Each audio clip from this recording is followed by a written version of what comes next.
kitu naomba Roho Mtakatifu atusaidie wote kwa pamoja kukibeba kwa namna ambayo tusikichukulie negative au tusikichukulie kwa namna nyingine. Mungu amezungumza toka jana, amezungumza usiku, kazungumza asubuhi, amezungumza na sasa hivi kwenye maombi. Amezungumza na ndani mwangu, nilikuwa namwambia Mungu hichi kitu kama inawezekana kiweze kuenenda kwa namna nyingine. Lakini Mungu akasema kizungumzwe hapa hapa ili kiweze kuwasaidia watu wengine waweze pia kukaa na kusimama na kuliombea hili jambo kwa kumaanisha. Ni mtu ambaye anajulikana, mchekeshaji, comedian, na jina lake anaitwa Eliudi. Na Mungu ameonyesha ugonjwa ambao umebeba maisha yake, yani ugonjwa ambao utamuondoa mapema, ugonjwa ambao utamchukua. Usiseme mtumishi huyu mtu mngeenda mkamfuata. Ndio maana nimesema hichi kitu Mungu ametaka kiongelewe hapa hapa, na ni jambo ambalo linakwenda kwa kasi na kwa speed kiasi kwamba tusipomsii Mungu kwa huruma zake na rehema zake aingilie kati kwa namna yake yoyote na kuweza kusaidia hichi kitu, Mungu aweze kuachilia uponyaji. Inawezekana sasa hivi akawa atasumbuliwi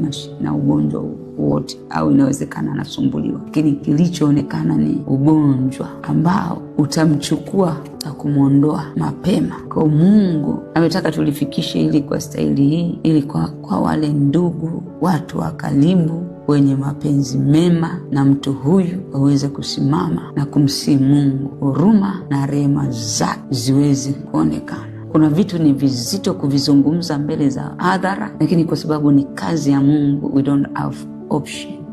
Kwa hiyo wale ndugu, watu wa karibu, tutaomba hapa, lakini likishafika kwa watu ambao wenye mapenzi mema na mtu huyu, wanaweza wakasimama zaidi na kulibeba kwa mzigo zaidi. Huruma na rehema za Mungu ziwe juu yake.